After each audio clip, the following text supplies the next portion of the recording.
Once again, welcome all the student in lecture number 2nd of 4th unit, that is windowing and clipping.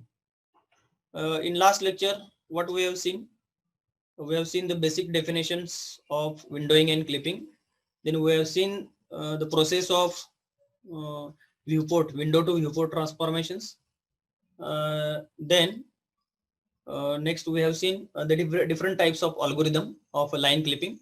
In that, we have seen the region codes and outcode codes. Okay, according to regions, there are different region codes are there. Okay, and these the region codes are combination of 0 and 1. Okay, and then we have seen the table of logical and logical OR. Okay, we have performed the operation on these points, logical and logical OR. According to the result, we have concluded, or we have taken the conclusion whether the line is completely visible, partially visible, or the line is not visible, or the line is out of the window, outside of the window. So up to this we have seen.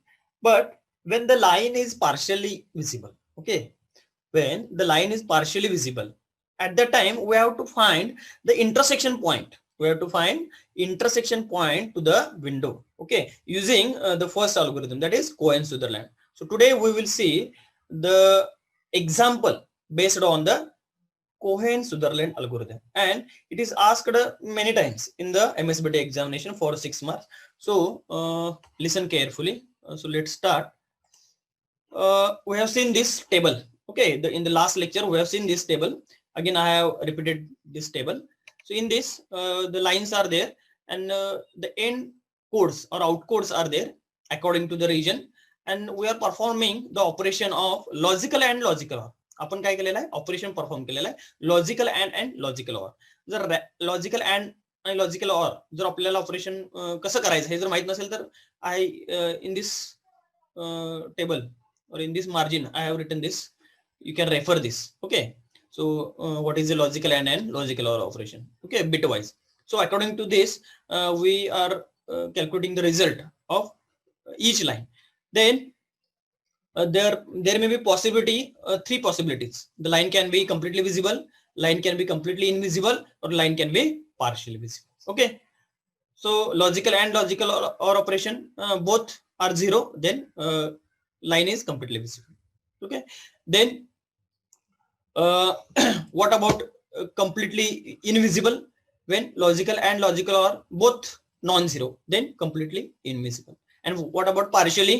When the line is partially visible, when the logical AND operation produce 0 result and logical OR produce non-zero, at that time we can say that line is partially visible. Okay, तर ह्या 3 condition, completely visible, partially visible आणि completely invisible, ह्या 3 condition आहेत. तर आज आपल्याला example काय बघायचं आहे की जे पार्शियली विजिबल लाईन आहेत ना, तर तो लाईन काय करते, त्या रेक्टँग्युलर विंडोला इंटरसेक्ट कुठेतरी करते. तो इंटरसेक्शन पॉइंट कसा कॅल्क्युलेट करायचा हे थोडंसं बघा, अगदी काळजीपूर्वक बघा. जर समजा ते एक्झाम्पल 40 मिनिटांमध्ये झालं नाही तर ते तुम्ही पुन्हा रिजॉइन व्हा. ओके, तुम्ही पुन्हा रिजॉइन व्हा. मग ते एक्झाम्पल आपल्याला पूर्ण बघायचं. 6 मार्काला बऱ्याच वेळेला विचारलेलं आहे. थोडंसं लेंदी आहे परंतु सोपं आहे. याच्यामध्ये फार काय असं अवघड नाही. काय बेसिक फॉर्म्युले जे आपल्याला आहेत, स्लोपचे, इक्वेशन ऑफ द लाईन, हे जे इक्वेशन ऑफ लाईन, स्लोपचा जो फॉर्म्युला आहे हे वापरून आपल्याला काय करायचे, ते पॉईंट काढायचे. Okay, intersection point. एखाद्या लाईनचा स्लोप आपल्याला थ्रूआउट सेम असतो, बरोबर आहे. m is equal to y2 minus y1 divided by x2 minus x1, then y is equal to mx plus c. So these are the equations of the line. Okay, तर याच्यावरून आपल्याला काय करायचं आहे, सगळे एक्स वाय पॉईंट काढायचे, x आणि Y point काढायचे. ओके, एखाद्या चौरस आहे, एखादी विंडो आहे, समजा एखादी लाईन इंटरसेक्ट केलेली आहे, बरोबर आहे. तर त्या चौकोनावरून सुद्धा आपल्याला काही त्या लाईनचे पॉईंट एक्स माहित असू शकतो, वाय काढायचा आहे, वाय माहित असू शकतो, एक्स काढायचा आहे, बरोबर आहे. एखादा विंडो आहे तर ते कसं काढायचं ते बघा. So this example asked in winter 18 for 4 marks. So example is काय बघा, example use Cohen-Sutherland algorithm. Use Cohen-Sutherland algorithm to clip 2 lines. To clip 2 lines, P1, P2. P1 points are given 14, 15. P2 points given 75, 45. हा P1 आणि P2 चे 2 points दिलेले आहेत, XY. And P3 P4, P3 70 20, P4 100 आणि 10. Then against a window, विंडोचे points they have given. विंडोचे point ABCD हे point दिलेले आहे. A चा पॉइंट XY दिलेला आहे, B चा, C चा आणि D चा. आणि त्यांनी काय सांगितले, क्लिप करा. क्लिप लाईन करा म्हणजे काय करा, क्लिप लाईन करा म्हणजे काय करायचं आहे की त्या ठिकाणी आपल्याला अनवॉन्टेड जी लाईन आहे ना ती काढून टाकायची. जी रेक्टँगलच्या बाहेर आहे ती आपल्याला लाईन काढून टाकायची. आतली लाईन फक्त घ्यायची, म्हणजे व्हिजिबल लाईन फक्त घ्यायची. तर त्यासाठी आपल्याला इंटरसेक्शन पॉइंट जे आहेत ते काढायचे आहेत. आता उदाहरणार्थ बघा, आपल्याला पहिल्यांदा काय करायचं आहे, ही जी विंडो आहे ना ABCD हे पॉइंट आपल्याला ड्रॉ करायचे. बघा ए काय 50 10, बघा 50 इथे डायग्राम मध्ये बघा 50 आणि 10. बी काय 80 10, हे 80 आहे, हे 10 आहे. हा ए पॉइंट आहे, हा बी पॉइंट आहे. ए पॉइंट, बी, सी आणि डी. सी पॉइंट काय 80 40 त्यांनी दिलेला आहे एक्झाम्पल मध्ये, हे काय 80. वायचा पॉइंट किती आहे 40. ओके, 50 40, एक्स पॉइंट काय 50, वाय पॉइंट काय 40. त्यामुळे पहिल्यांदा काय करायची, कुठल्याही एक्झाम्पल मध्ये पहिल्यांदा काय करायचं आहे, ती रेक्टँग्युलर बॉक्स काढून घ्यायचा. पहिल्यांदा काय करायचं आहे, तो रेक्टँगल काढून घ्यायचा आहे. रेक्टँगल काढल्यानंतर आता काय काढायचं आहे, लाईन्स काढायच्या. P1 चं पॉइंट काय बघा 40 15, हा P1 आहे, हा किती आहे 40. त्याचा वाय पॉइंट किती आहे 15, साधारण इथं आलेला आहे 40 15. P2 काय बघा 75 45, 75 म्हणजे साधारण इथं आहे, आणि 45 म्हणजे हे इथं आहे, म्हणजे हे इथं. P1 आणि P2 ही लाईन पहिल्यांदा काय करायची, ड्रॉ करायची. आणि ड्रॉ केल्यानंतर P1 जिथे इथं पहिल्यांदा इंटरसेक्ट होते त्याला आपण म्हणायचं P1 डॅश. लक्षात येते काय बघा, P1 जिथे इथं इंटरसेक्ट होते पहिल्यांदा इथे याला आपण काय म्हणायचं P1 डॅश, P1 डॅश. आणि P2 इथे ज्या लाईनला इंटरसेक्ट होते त्याला आपण काय म्हणायचं P2 डॅश. लक्षात येते का बघा, पहिल्यांदा रेक्टँग्युलर विंडो काढली, त्यांनी ज्या लाईन दिलेल्या त्या लाईन ड्रॉ केल्या, जिथे इंटरसेक्शन पॉइंट आहे त्याला P1 डॅश आणि P2 डॅश नाव दिलं. नेक्स्ट काय लाईन आहे, P1 P2 झाल्यानंतर P3 आणि P4. बघा P3 आणि P4, P3 P4 ही लाईन ड्रॉ केली, ते पॉइंट दिलेले आहेत 70 20, हा 70 आहे आणि हा किती आहे 20 आहे. P4 चे किती आहेत 100 आणि 10. P4 बघा हे किती आहे 100, हे किती आहे 10. ओके 100 आणि 10. आणि ही लाईन अशी पहिल्यांदा काय केली आपण ड्रॉ केली. पण एवढ्यावर काम होणार नाही, आपल्याला काढायचं काय आहे, हे जे इंटरसेक्शन पॉइंट आहेत ना, इंटरसेक्शन हे पॉइंट काढायचे. हे का काढायचे की आपल्याला व्हिजिबल केवढी लाईन आहे एवढं सांगायचं आहे त्यांना, केवढी लाईन व्हिजिबल आहे ही लाईन ही आपल्याला फाइंड करायची. त्यासाठी हे इंटरसेक्टिंग पॉइंट काढणं गरजेचं. हेच यूज कोएन सुदरलँड अल्गोरिदम म्हणजे काय करा, इंटरसेक्शन पॉइंट काढायचे. तर ही डायग्राम लक्षात येते का बघा आधी सगळ्यांना. ओके, ही डायग्राम पहिल्यांदा काढून घ्यायची, फार सोपं आहे. हे जे पॉइंट दिलेले आहेत XY XY P1 P2 याच्यावरून तुम्ही ती डायग्राम काढू शकता. आता बघा, आता पुढचे प्रोसेस बघा कशी कशी केलेली आहे. पहिल्यांदा P1 P2 कन्सिडर केली, दोन लाईन आहेत. पहिल्यांदा लाईन P1 P2 घेतली. Given that end points of the line P1 and P2. P1 P2 चे ते एंड पॉइंट दिलेले आहे. आउटकोड ऑफ P1 चा आउटकोड काय केलेला आहे बघा 0 0 3 वेळा 0 0 0 0 1. बरोबर आहे का 0 0 0 1 का आलं, तर त्या विंडोच्या डाव्या साईडला पॉइंट आहे, डाव्या साईडला आहे ना, म्हणून काय आलं 0 0 0 1. ओके, त्याच्यानंतर P2 कुठं आहे बघा, P2 ला काय पॉइंट घेतलेले आहेत 1 0 0 0. ओके, P2 लाईन कुठं आहे बघा इथे आहे टॉप लाईन, म्हणून काय आलेलं आहे 1 0 0 0. ओके, हे काय झालं P1 आणि P2 हे दोन पॉइंट आले P1 P2. आता P1 P2 झाल्यानंतर पुढचं ऑपरेशन काय करायचं बघा. आता आपल्याला काय करायचं, तो जो टेबल आहे लॉजिकल अँड लॉजिकल ऑर, त्यानुसार काय करायचं, पहिल्यांदा ऑर ऑपरेशन करायचं. पहिल्यांदा काय करायचं ऑर ऑपरेशन, हे जे दोन कोड आहेत यांचं ऑपरेशन काय केलं ऑर ऑपरेशन केलं आणि त्याचं उत्तर काढलं. ओके, हे लॉजिकल ऑर. त्याच्यानंतर आता लॉजिकल ऑर काय आहे 1 0 0 1. लॉजिकल ऑर काय 1 0 0 1. तर logical or of outcode of both end point is not 0 0 0. याचं उत्तर काय आलेलं आहे, चारीचे चारी 0 आलेले नाही. So line is not completely visible. So line is not, एवढंच कळालं आपलं की हे कम्प्लिटली व्हिजिबल नाहीये. ओके, मग ती काय असू शकते, एकतर कम्प्लिटली व्हिजिबल नाही म्हणजे ती काय असू शकते, एकतर पार्शियल असू शकते किंवा ती बाहेरच असू शकते. मग त्याच्यासाठी आपण काय करायचंय, पुन्हा लॉजिकल अँड ऑपरेशन वापरायचं आहे. पुन्हा A1 and B1 जेच P1 P2 चे जे हे आहे त्याच्यासाठी त्याच्यावर काय केलेलं आहे आपण, त्याला A1 म्हटलेलं आणि A2 म्हटलेलं, A1 B1 असं म्हटलेलं त्याला. बरं, P1 लाच A1 केलेले आउटकोडला आणि P2च्या आउटकोडला काय म्हटलं B1 म्हटलंय. तर या दोघांचं परत ऑपरेशन काय केलं लॉजिकल अँड, त्याचं उत्तर हे काढलेलं आहे लॉजिकल अँड ऑपरेशन केलं. ओके, हे लॉजिकल ऑर केलं, लॉजिकल अँड केलं. लॉजिकल अँड केल्यानंतर काय आलं बघा, 4 झिरो आले. मग आपल्याला माहित आहे logical and of output of both end point is 4 0. So the line is not completely outside. बरोबर, ही कम्प्लिटली आउटसाइड सुद्धा नाही, ही कम्प्लिटली आउटसाइड नाही आहे. का तर त्याचं उत्तर काय आलंय 0 0. म्हणजे अँड काय आलंय 0, ऑर काय आलंय नॉन झिरो. बघा अँड काय आलंय 4च्या 4 0 आणि ऑर काय आलेला आहे 1 0 0 1 0 0 1. मग ही अशी जर कंडिशन असेल तर ती काय म्हणतो आपण लाईन पार्शियली, ती काय म्हणतो आपण पार्शियली विजिबल आहे. Okay, so let us decide the visible portion of the line. Let us decide the visible. आता विजिबल पोर्शन काढायचं आहे, त्यासाठी काय केलंय बघा. आता हे खूप महत्वाचं आहे, हे खूप महत्वाचं आहे. आता बघा ही लाईन कन्सिडर केलेली आहे पहिल्यांदा P1 P2. आता हा पॉईंट काढायचा आपल्याला. हा पॉईंट करताना आपल्याला काय माहित आहे, आपल्याला हे जर तुम्ही विचार घेतला, ह्या रेक्टँगलचा हा जो लेफ्ट कॉर्नर आहे, बॉटम लेफ्ट, बघा मी काय म्हणते बॉटम लेफ्ट कॉर्नर आहे, इथून जर तुम्ही चालू केला आणि इथं टॉप लेफ्ट कॉर्नर पर्यंत, याच्यामध्ये कॉन्स्टंट काय आहे सांगा. कॉन्स्टंट एक्स पोझिशन आहे. मी काय म्हणते बघा, कॉन्स्टंट काय, इथं सुद्धा 50च आहे, इथं सुद्धा तुम्ही काय केला एक्स पोझिशन. हा, इथं सुद्धा 50 आहे, इथं सुद्धा 50 आहे, इथं 50 आहे, इकडे सगळीकडे कसं आहे, ही जर लाईन कन्सिडर केला तर एक्स पोझिशन किती आहे सांगा. एवढं अंतर हे काय आहे, सेमच आहे. काय अंतर सांगा, ते 50. म्हणजे एक्स आपल्याला माहित आहे 50 आहे. काढायचं काय आपल्याला, इथं वाय काढायचं. काढायचं काय, वाय काढायचं. ही पहिली केस. दुसरी केस बघा, म्हणजे जे फॉर्म्युला वापरायच्या आधी बघा आपल्याला काय माहित पाहिजे, ही कुठं इंटरसेक्ट झाल्या इथे आहे. मग ह्या सांगा, ह्या लाईनवरची इथून तुम्ही सुरुवात केला, इथं कुठेही या लाईनवर तो पॉईंट येऊ दे, काय फिक्स आहे सांगा, वाय पोझिशन फिक्स आहे ना. किती आहे 40. हे याचा पॉईंट इथं वाय 40 आहे, इथं सुद्धा 40 आहे, इथं 40 आहे, ह्या पॉईंटला पण 40 आहे. माहित काय नाही आपल्याला, एक्स माहित. आपल्याला काय माहित नाही, एक्स माहित. लक्षात आलं का बघा, इथं आला तर काय काढायचं आहे, एक्स काढायचं.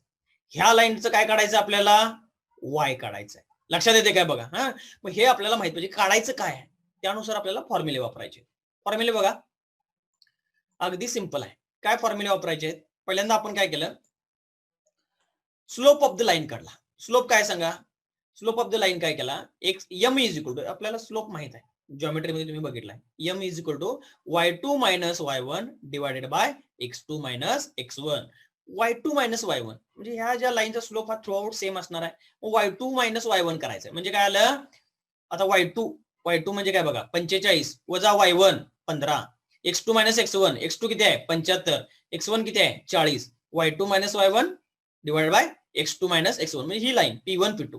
ओके, यांचं वजाबाकी करा, हे 30 आलं, हे 35 आलं, यांचं उत्तर काय आलं 0.857 आलं. ओके, म्हणजे आपल्याला काय मिळालं, एम मिळालं. त्याच्यावर काय मिळालं आपल्याला, एम मिळालं. त्यानंतर इक्वेशन ऑफ लाईन काय असते, जसा स्लोप आहे, इक्वेशन काय, y is equal to mx plus c, y is equal to mx plus c. त्याच्यावरून काय कॅल्क्युलेट केलंय बघा, सी कॅल्क्युलेट केलेलं आहे. ओके, त्याच्यावरून काय कॅल्क्युलेट केलेलं आहे, सी कॉन्स्टंट आहे ना, तो कॅल्क्युलेट केलेला आहे. काय केलेला, c is equal to y minus mx, c is equal to y minus, आता हे सी इथं आहे, mx ह्या साईडला गेलं, c is equal to y minus mx. त्याच्यानंतर by putting one of the points of line AB in this equation we can find intercept of line with y-axis. Let's put 14 and 15 in equation, in above equation. आता काय केलेलं आहे त्याने, हे जे हा point जो आहे ना P1 40 आणि 15, तो आपण काय केला इथं पुट केला. ओके, 40 15 म्हणजे कुठला P1 पॉइंट. ओके, आता मला सांगा 40, y किती आहे 15, मग अशी एम काढलेला आहे 0.857 गुणिले एक्स किती आहे, एक्स किती आहे बघा इथं, एक्स बघा एक्स किती आहे 40. ओके, लक्षात येते काय बघा, पहिल्यांदा एम काढला, slope y2 minus y1 divide by x2 minus x1. त्याच्यावरून आपल्याला काय काढायचं आहे, आपल्याला सी काढला. सीचा line equation of line formula काय, y is equal to mx plus c. त्याच्यावरून सी इज इक्वल टू काय केलं, y मायनस mx. मग आपण काय केलं, एक पॉईंट जो आहे ना P1, ठीक आहे, P1 पॉईंटचे जे एक्स आणि वाय आहेत ते टाकले. एम तर आपण कॅल्क्युलेट केलाय, एम आपण कॅल्क्युलेट केलेला आहे, वाय एक्स माहित आहे, त्याच्यावरून आपण काय केला, सी कॅल्क्युलेट केला. मग सीचं काय बघा, सीचं उत्तर काय आलेलं आहे, इथं वाय 15 घातलं, एम 0.857 घातला, एक्स किती आहे 40. उत्तर काय आलं बघा, 15 वजा यांचा गुणाकार केल्यानंतर फायनल उत्तर काय आलेलं आहे, मायनस 19.28 वजा 19.28. हे काय आलं, सी आलं. आता बघा पुढचं लॉजिक बघा, आता काय करायचंय, पुन्हा तेच इक्वेशन वापरायचं. कुठलं? y is equal to mx plus c. y is equal to mx plus c. आता y is equal to mx plus c करताना आता काय केलंय बघा, आता काय केलेलं आहे बघा, m किती आहे आपल्याला माहित आहे, 0.857. परंतु आणि m झालं, x किती आहे सांगा, x किती आहे, x जो आहे ना तो आता आपण काय केलेला आहे बघा, x किती घेतलेला आहे आपण इथं 50 घेतलेला आहे. आता काय केलेलं आहे इथं गुणिले x किती घेतलेला आहे 50. ओके, तर आता याच्यामध्ये बघा एक मिनिट,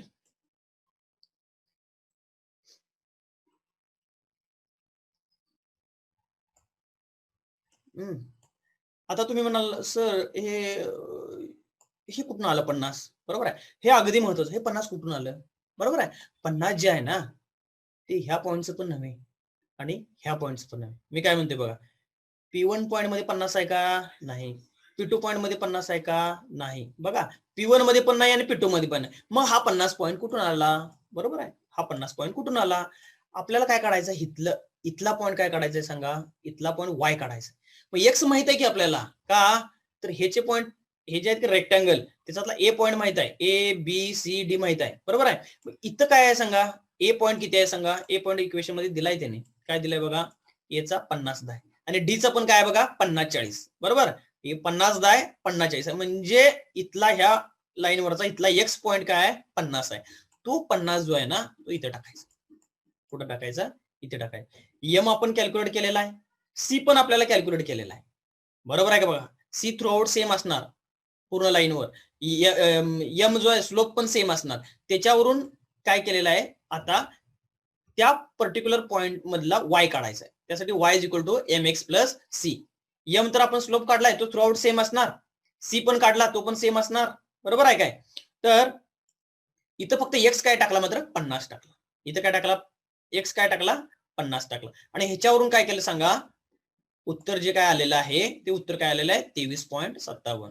23.57. आणि म्हणून काय झालं, y आपण काढला, y किती आला इथला 23.57. हा जो आहे की नाही y, हा x किती आलेला आहे 50, कारण का हे अंतर सेम आहे. इथं तुम्ही इथून ह्या लाईन पर्यंत कुठेही जावा, x किती आहे 50. मग 50 इथला माहितच आहे, एक पॉईंट माहितच आहे P1 चा, P1 डॅशचा किती आहे 50. y माहित नव्हता, तो y आपण कॅल्क्युलेट केला. लक्षात येते का बघा, y कॅल्क्युलेट केला. y कसा कॅल्क्युलेट केला, आपल्याला फॉर्म्युला माहित आहे y is equal to mx plus c. परंतु mx प्लस सी करताना फक्त तुम्ही जर डायरेक्ट जर वापरला असता y is equal to mx plus c, परंतु x माहित होतं. What about c and what about m माहित नव्हतं ना मला, सी पण माहित नव्हतं. त्यामुळे मी रिव्हर्स केलो, एम पहिल्यांदा काय केलो y2 minus y1 x2 minus x1 slope of line.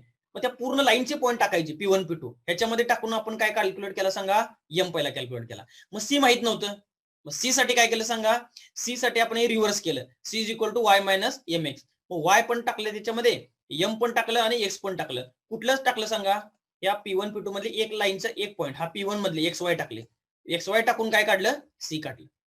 लक्षात येते का बघा, पहिल्यांदा स्लोप काढला, नंतर काय काढला, सी काढला. सी काढत असताना याच्यामध्ये x आणि y काय टाकलं, P1 चे पॉईंट. एम काय टाकला, जो कॅल्क्युलेट केलेला आहे ना y2 minus y1 divide by x2 minus x1, हे कॅल्क्युलेट करून आपण सी कॅल्क्युलेट केला, एम कॅल्क्युलेट केला P1 P2 चे वापरून. एम कॅल्क्युलेट करताना P1 टू P2 वापरलं, सी कॅल्क्युलेट करताना फक्त P1 चे पॉईंट वापरले. लक्षात येते काय बघा, हे महत्वाचं आहे. एम कॅल्क्युलेट केला, सी कॅल्क्युलेट केला. नंतर आता काय कॅल्क्युलेट करायचं आहे, आणि एकदा y is equal to mx plus c वापरायचं, परंतु इथला पॉईंट काढायचा आपल्याला. इथं कॅल्क्युलेट करताना आपल्याला काय काय माहिती आहे, आता एम पण माहित आहे, सी पण माहित आहे, एक्स पण माहित आहे.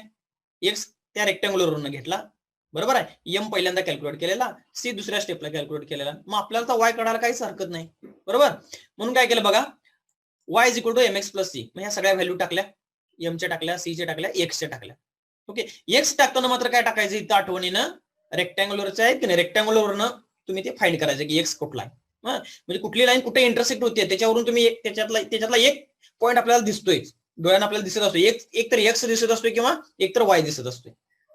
ती लाईन इंटरसेक्ट त्या रेक्टँगलला कुठं होते ह्याच्यावरून तुम्ही ते ठरवायचं की ह्याच्या बाबा एक कुठला पॉईंट आपल्याला मिळणार आहे, एक्स मिळणार आहे का वाय मिळणार आहे, बरोबर आहे. मग आता हे पॉईंट आपल्याला कॅल्क्युलेट झाले, वाय इथे कॅल्क्युलेट केला आणि एक्स काय दिलेलाच, त्यामुळे एक्स म्हणजे तो रेक्टँगुलरचा एक पॉईंट होता, म्हणून P1 डॅश पॉईंट काय आले 50 आणि 23.57.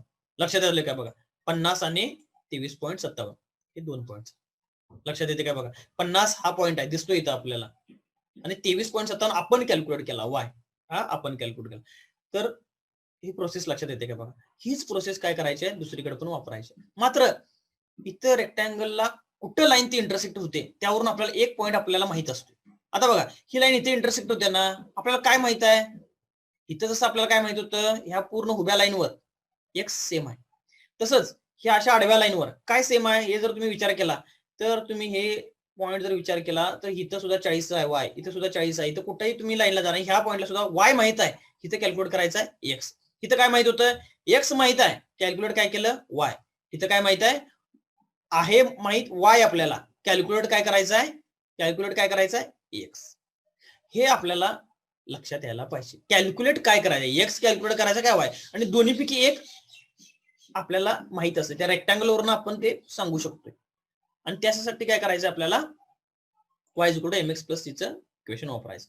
आता बघा पुन्हा हे P1 डॅश झालं, आता आपल्याला P2 डॅश काढायचं आहे. आपल्याला काय काढायचं आहे, P2 डॅश काढायचं आहे. त्यासाठी बघा पुन्हा y इक्वल टू काय करायचं आता mx प्लस c. आता पुन्हा स्लोप काढायची गरज नाही, एकदा स्लोप काढला ना हा थ्रूआउट सेम आहे, पुन्हा स्लोप काढायची गरज नाही. आता काय केलं बघा, y equal to mx plus c, m किती आहे 0.857 गुणिले गुणिले, आता इथं काय केलंय बघा, सॉरी इथं आपण खाली आहे बरं, हे मगाच आहे, इथं आहे y equal to mx plus c. Calculate काय करायचं सांगा, मगाशी म्हटल्याप्रमाणे मला ह्याच्यातलं काय माहित नाही, ह्याच्यातलं मला x माहित नाही, y माहित आहे, x कॅल्क्युलेट करायचं. x कॅल्क्युलेट करायचं असेल तर कसा फॉर्म्युला रिव्हर्स होईल बघा, y equal to mx plus c. तर ह्याच तुम्ही हे x मला पाहिजे, म्हणजे y minus c divided by m, बरोबर, c इकडे गेलं, y minus c divided by m. X पाहिजे म्हणून असा फॉर्म्युला, मग अशी वाय पाहिजे म्हणून ते तसा फॉर्म्युला लिहिलेला जे ऍज इट इज. त्यामुळे मला आता एक्स पाहिजे म्हणून ते एक्स बाजूला केलं आणि बाकीकडे इकडे घेतलं एका साईडला, x is equal to y minus c divided by m. आता बघा एक्स काय पाहिजे, वाय किती आहे, सी माहिती आहे आपल्याला, सी एकदाच कॅल्क्युलेट करायचं. मग आता किती आहे, हा जो आहे मायनस 19.28 तो इथे घेतलाय, हे मायनस मायनस प्लस झालाय बरं का, मायनस सी म्हणजे मायनस इंटू मायनस ते प्लस झालेलं आहे. एम किती आहे 0.857 बघा 0.857. आता 40 काय कुठून घेतले, 40 कुठून घेतलं सांगा, हे जे 40 आहे ना वाय हे कुठून घेतलं बघा, हे बघा. तर ह्या लाईन मधलं ही जर तुम्ही लाईन कन्सिडर केली, 40 माहित आहे की आपल्याला, हे पॉईंट माहित आहेत की कुठले कुठले, डी आणि सी. याच्यामध्ये काय आहे सांगा, वाय पॉईंट किती आहे त्यांचा 40, इथे एक्झाम्पल मध्ये पण दिसतं, इथे बघा इथे किती आहे 40, इथे किती आहे 40, सी आणि डी. वाय पॉईंट किती आहे, हा सी पॉईंट आहे, हा डी पॉईंट आहे, वाय 40 आहे. हे जे 40 आहे ना, हे 40 आपण इथे ठेवलं, 40 हे अधिक का झालं वजा सी, आणि हे वजा सी आलेलं आहे, इथं वजा इंटू वजा म्हणजे प्लस झालं. ते 40 अधिक 19.58, 40 अधिक 19.28 59.28 झालं, आणि हे 0.857, या दोघांचा भागाकार केल्यानंतर उत्तर काय आलं 69.17. लक्षात येते का बघा. आणि त्याच्यावरून काय तयार झाला P2 डॅश. P2 डॅश मध्ये एक्स माहित आहे, वाय हा रेक्टँग्युलर वरून घेतला आपण, वाय जो आहे तो या रेक्टँगल वरून घेतला, वाय किती आहे 40. जसं मगाशी एक्स किती होता 50 होता, वाय कॅल्क्युलेट केला, तसा इथला वाय माहित आहे, एक्स कॅल्क्युलेट केला. ओके, हे खूप महत्वाचं आहे. इथं बघा 69 आणि 69.17 आणि 40 हे आपण कॅल्क्युलेट केला. काय कॅल्क्युलेट केला एक्स. एक्स कॅल्क्युलेट करण्यासाठी फॉर्म्युला काय केला, x is equal to y minus c divided by m. तर हे पहिल्यांदाच आपण एम पण कॅल्क्युलेट केला आणि सी पण, म्हणजे त्या लाईनवर थ्रू आउट एम सेमच असते, सी सेमच असणार. ओके, फक्त एक्स वाय पोझिशन प्रत्येक लाईनवर चेंज होणार. ओके, तर त्यासाठी दुसऱ्या स्टेपमध्ये फक्त दुसऱ्या वेळेला काय काढायचं आहे, फक्त एक्स काढायचं. मग हे पॉईंट काय आहेत, P1 डॅश हे पॉईंट आहे, P2 डॅश हे पॉईंट आहे. उत्तर काय येईल बघा, so line segment with end points P1 dash 50, 23.57 and P2 dash 69.17, 40 is the visible segment. हे उत्तर आहे.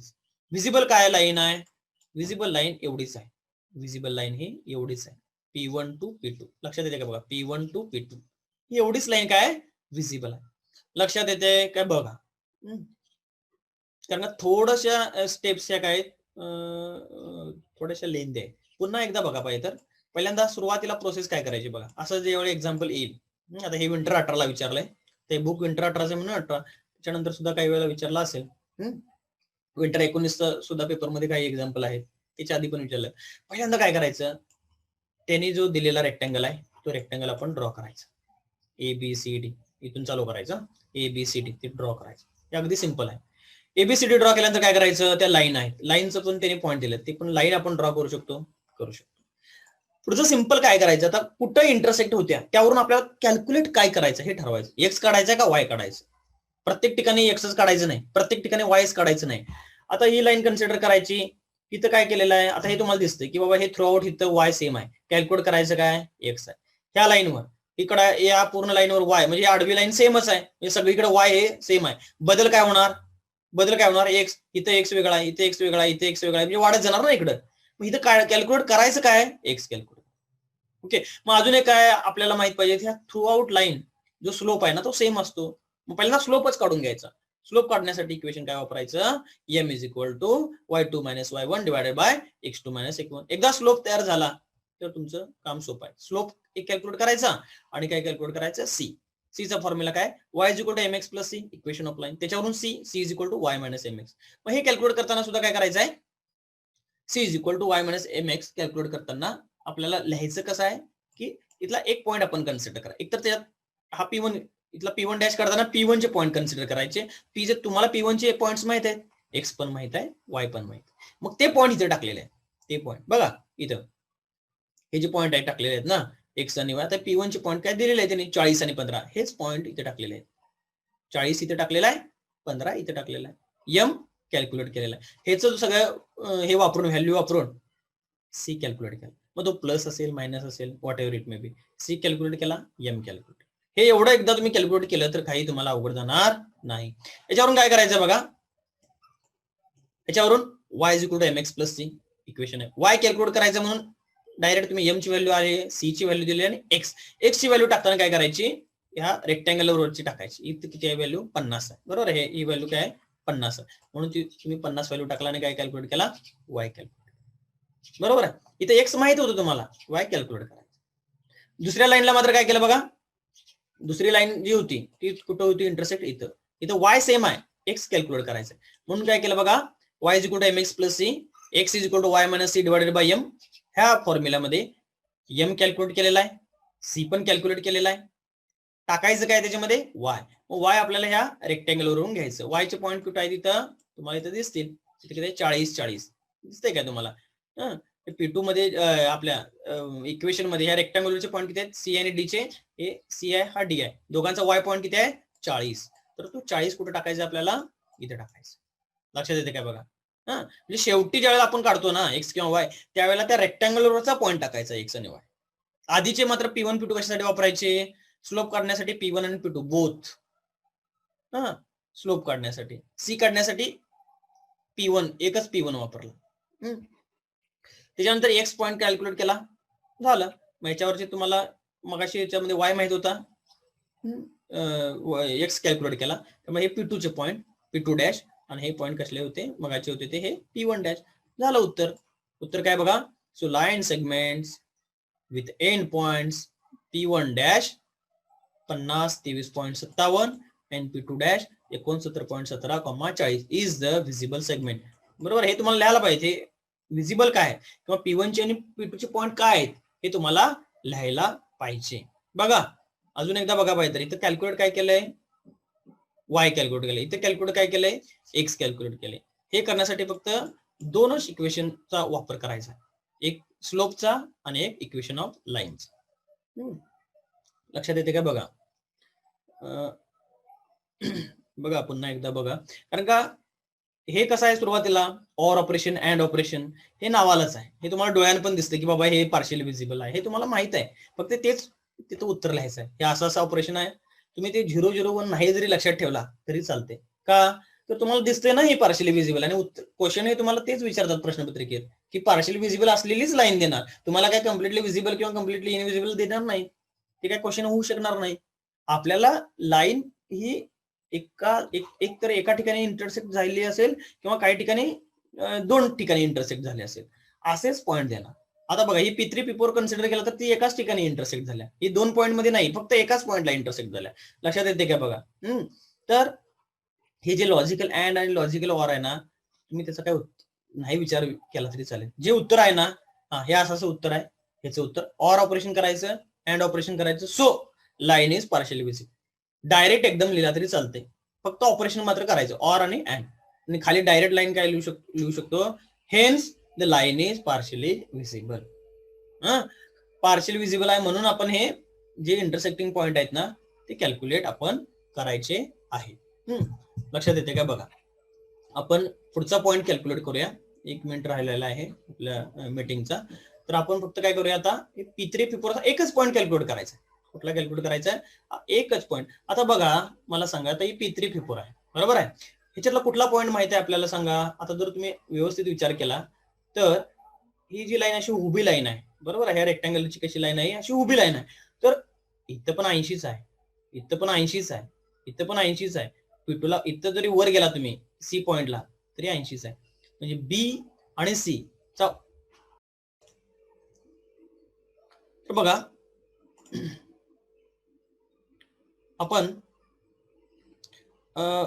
ह्या ठिकाणी बरोबर P3 आणि P4 ही जर लाईन कन्सिडर केली, ओके, P3 आणि P4, तर याच्यामध्ये आपल्याला माहित आहे हा जरी इंटरसेक्शन पॉइंट असेल, याला नाव आपण काय दिले P3 डॅश. मगाच्या लाईनला बघा, पहिल्या पॉइंटला इंटरसेक्शन पॉइंटला काय नाव दिलं, P1 डॅश, याला काय नाव दिलं, P2 डॅश. तसं ही लाईन काय आहे, P3 P4. म्हणून ह्या पॉइंट जिथे इंटरसेक्टिंग होते त्याला नाव काय दिले आपण, P3 डॅश नाव असं दिले. ओके, मग आता मला ह्या लाईनला सांगा, फक्त इंटरसेक्टिंग पॉइंट एकच आहे. विजिबल लाईन काय आहे, P3 टू P3 डॅश. इथं कशी होती, P1 dash to P2 dash. तशी इथे किती आहे, P3 टू P3 डॅश. एवढीच लाईन विजिबल आहे, इकडची पुढची लाईन विजिबल नाही आहे.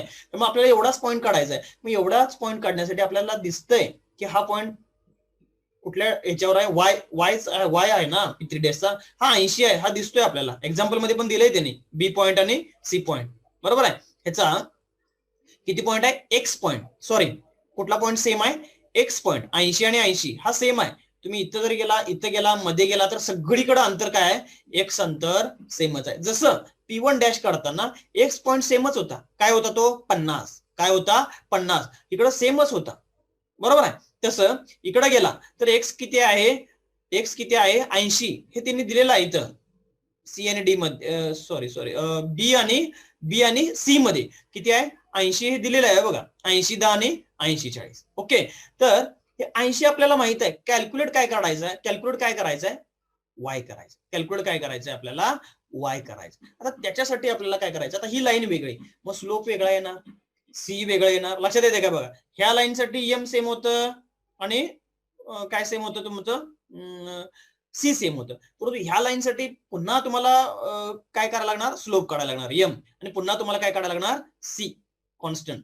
आता ते साठी बघा, आता ते पुढचं बघा. जर लकीली तुम्हाला जर असं एक्झाम्पल विचारलं बोर्डामध्ये, फक्त काय एकच इंटरसेक्टिंग पॉईंट आहे, तर अतिशय तुम्हाला हे सोपं आहे. 2 असतील तर तुम्हाला केअरफुली करायचं आहे, 1 असेल तर फारच म्हणजे फार सिंपल आहे. आता बघा त्याच्यामध्ये काय केलं बघा, given that end points of line are P3 आणि P4, हे दिलेले पॉइंट आहेत. एक्झाम्पल मध्ये P3 आणि P4 चे पॉइंट दिलेले आहेत. हे बघा, P3 70 20, P4 100 10, ते त्यांनी सांगितलंय. काय दिलेलं आहे, 70 20 आणि 100 10, हे दिलेले पॉइंट आहे. नंतर P3 चा आउटपुट हा आला, त्याला C1 म्हटलं. P4 चा आउटपुट हा आला, D1 म्हटलं बरोबर आहे. आता मला तुम्ही सांगा, P3 चा हा आत पॉइंट आहे बरोबर आहे, आत पॉइंट आहे म्हणजे 4च्या 4 काय आले, 0 आले बरोबर आहे का बघा, 4च्या 4 0. नंतर D1 म्हणजे हा P4, हा काय आहे, विंडोच्या उजव्या साईडला आहे, विंडोच्या उजव्या साईडला आहे म्हणून काय आला, 2 नंबरचा जो बीट आहे ना तो काय केला आपण, सेट केला म्हणजे 1 केला. इकडे बघा 2 नंबरचा बीट 1 केला. ओके, आता हे जे ऑपरेशन आपल्याला हे जे आहेत ना 2 आउटपुट मिळाले, ह्याच्यावर ऑर ऑपरेशन आणि अँड ऑपरेशन करायचं. ऑर ऑपरेशन केलं, 1 पॉइंट आला, सो लाईन इज 0 0 नाही, so line is not completely visible. उत्तर दुसरं काय आलं, 0 0, so line is not completely outside, म्हणजेच काय पार्शियल आहे, म्हणजेच काय पार्शियल आहे बरोबर आहे. तर आता पार्शियल ही पार्शियल आहे बरोबर आहे. तर म्हणजे ह्या एक्झाम्पल मध्ये सगळ्या लाईन काय असणार, पार्शियली विजिबल असणार, बरोबर आहे. या पार्शियली विजिबल असल्यामुळे आपल्याला काय करायचं आहे, आता कॅल्क्युलेट करायचं आहे. काय कॅल्क्युलेट करायचं आहे बघा, इंटरसेक्टिंग पॉईंट कॅल्क्युलेट करायचं आहे. त्यासाठी बघा काय करायचं, पहिल्यांदा मगासारखं स्टेप ही खूप महत्वाची आहे. Slope of the line. Slope of the line काय आहे सांगा, स्लोप ऑफ द लाईन काय काय सांगा, slope of the line m is equal to y2 minus y1 divided by x2 minus x1. y2 काय सांगा, y2 minus y1. आता हे जे पॉइंट्स जर बघितले तर काय आहेत बघा, y2 minus y1 म्हणजे 10 वजा 20. हे बघा, हे p3 p4 10 वजा 20 आणि काय होणार, x2 minus x1 100 वजा 70. हे बघा 100 वजा 70 म्हणजे p3 p4 चे x1 x2 y1 y2 यांचं जर उत्तर आलं तर हे काय येईल, हे उत्तर काय येईल -0.33. उत्तर काय आलं -0.33. ओके. आणि आता मगासारखं same y is equal to mx plus c, y is equal to mx plus c, c is equal to y minus mx. Okay, c is equal to y minus mx. आता याच्यामध्ये काय केलंय बघा, पुन्हा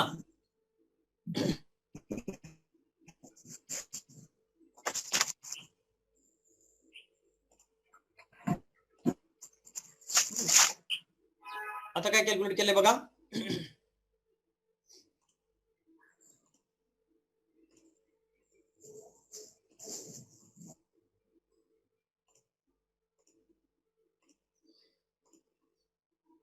पुन्हा काय कॅल्क्युलेट केलेलं बघा, y is equal to mx plus c, त्याच्यावरून c is equal to y minus mx. बरोबर आहे.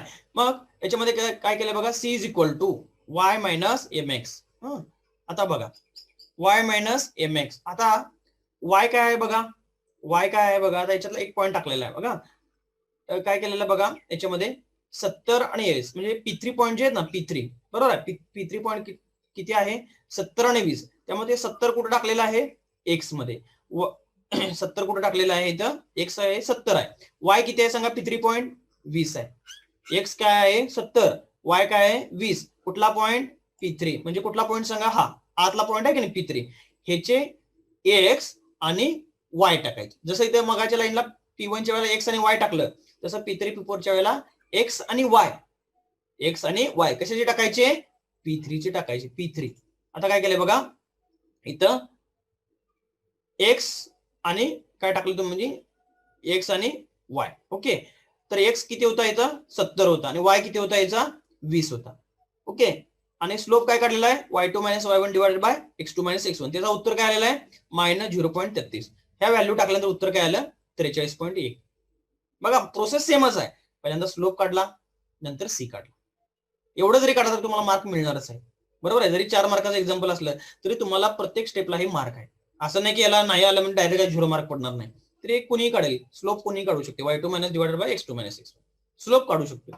स्लोप वरनं काय काढू शकतो आपण, c is equal to y minus mx. त्याच्यामध्ये एक पॉइंटचे x आणि y दोन्ही टाकायचे, m टाकायचं, c कॅल्क्युलेट केला. ओके, c कॅल्क्युलेट केला. आता पुढे बघा, आपल्याला हे एक्झाम्पल मध्ये काढायचं काय आहे, मग अशी म्हटल्याप्रमाणे काढायचं काय सांगा. ही जर डायग्राम तुम्ही व्यवस्थित विचार केला तर इथलं व्हॅल्यू सेम काय आहे, एक्स व्हॅल्यू सेम आहे. एक्स व्हॅल्यू काय, इथं पण 80 आहे, इथं पण 80 आहे, मध्ये जरी कॅल्क्युलेट केला तर ते 80च येणार. कॅल्क्युलेट काय करायची, y काढायची. म्हणजे जे इक्वेशन काय आहे, y is equal to mx plus c. Equation काय आहे, y is equal to mx plus c. हे ऍज इट इज काढायचं, ऍज इट इज तुम्हाला वापरायचं आहे. का, y काढायचं आहे ना, मला मी काय म्हणते बघा, y काढायचं, त्यामुळे त्याच्यात काय बदल करायची गरज आहे का, नाही. y is equal to mx plus c. x काढायचं असेल तर तुम्हाला काय करायला लागेल, y minus c divided by m करायला लागेल. कॅल्क्युलेट काय करायचं आपल्याला, y. मग तुम्ही त्याच्यात काही बदल करायची गरज नाही, फक्त त्याच्यामध्ये व्हॅल्यू टाकायची. कुठल्या व्हॅल्यू टाकायच्या, m ची काढलेली आहे, c ची व्हॅल्यू काढलेली आहे, फक्त व्हॅल्यू काय टाकायची, x. मग x व्हॅल्यू टाकताना काय करायचं सांगितलं मी तुम्हाला, अगदी शेवटी ज्यावेळेला आपण फायनल व्हॅल्यू काढत असतो x. आता ही x मात्र काढताना कुठली टाकायची सांगा, ही टाकायची. बरोबर आहे, हे आपल्याला माहित आहे x इथं किती आहे, x ह्या पॉइंटला इंटरसेक्शन पॉइंटला x किती आहे 80, हे माहित आहे. ते मात्र काळजीपूर्वक तुम्ही इथं काय टाकायचं, इथं 80 टाकायचं, m आलेलं काढायचं, c आलेलं. ह्याच्यावरून तुम्ही काय केलं, उत्तर काय आलेलं आहे 16.7. लक्षात येते काय बघा, 16.7. हे उदाहरण अगदीच सिंपल आहे. दुसरी लाईन काहीच अवघड नाही. दुसऱ्या लाईन मध्ये पहिल्यांदा स्लोप काढला, y is equal to mx plus c वरनं सी कॅल्क्युलेट केला. सी कॅल्क्युलेट करताना P3 चे पॉईंट टाकले. P3 चे काय आहेत 70 आणि 20. 70 टाकलं, 20 टाकलं, m टाकलं, याच्यावरून सी कॅल्क्युलेट केला. आणि शेवटी लास्टला शेवटची स्टेप काय, y is equal to mx plus C.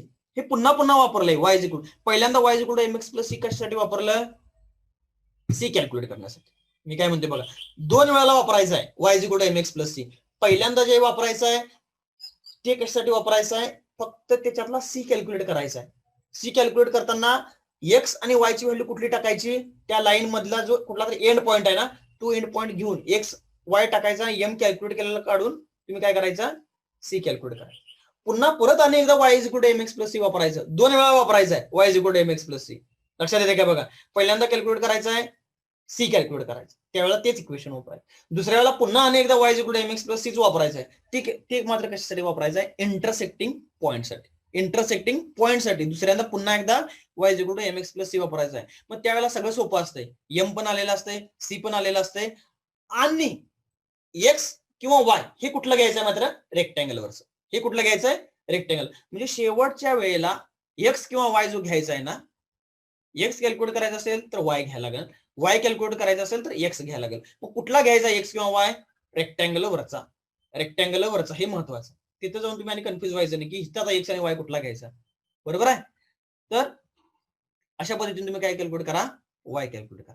m दिलेला, x रेक्टँगल वरचा, c कॅल्क्युलेट केलेला, आणि त्याचं उत्तर काय आलं 16.7. आणि शेवटी एक आपल्याला ह्या काय केलेलं आहे, टेबल लिहिलंय. टेबल मध्ये काय लिहिलेलं आहे ते काय फार असं काय अवघड नाही. टेबल मध्ये काय लिहिलेलं आहे बघा, ओरिजिनल पॉइंट आणि visible point. Original point P1 P2 एवढे होते, त्यातली लाईन आपण व्हिजिबल कुठली, त्यातली लाईन आपण व्हिजिबल कुठली केली, त्याचे point P1 dash P2 dash.